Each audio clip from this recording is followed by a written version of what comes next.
I want to give you a little bit of a visual video tour of the cabin and how it relates to the rest of the homestead.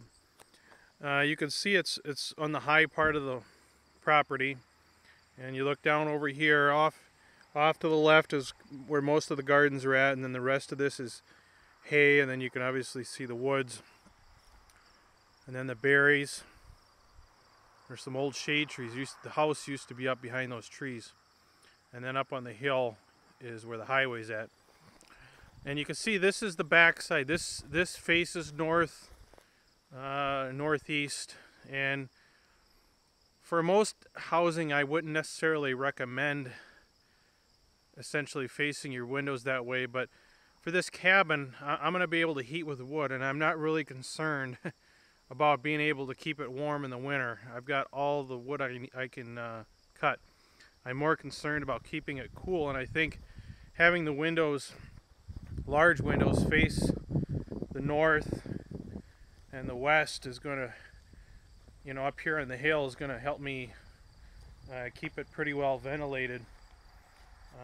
Still going to have to use an air conditioner at times, but I think it's going to help quite a bit. Here you can see this is actually the front of the house, although there aren't a lot of windows, and I designed it that way because I didn't want all the windows facing the road, and I didn't want it to heat up in the summer. And you can see there's no dormers on this side.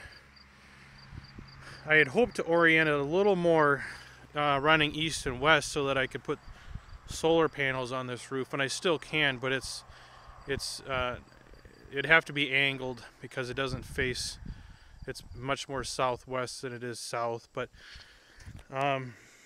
either way, it's 16 by 40 with a full loft, and it's a 12 pitch roof, so it's about as steep a roof as you can get, and that gives us the head space for the loft.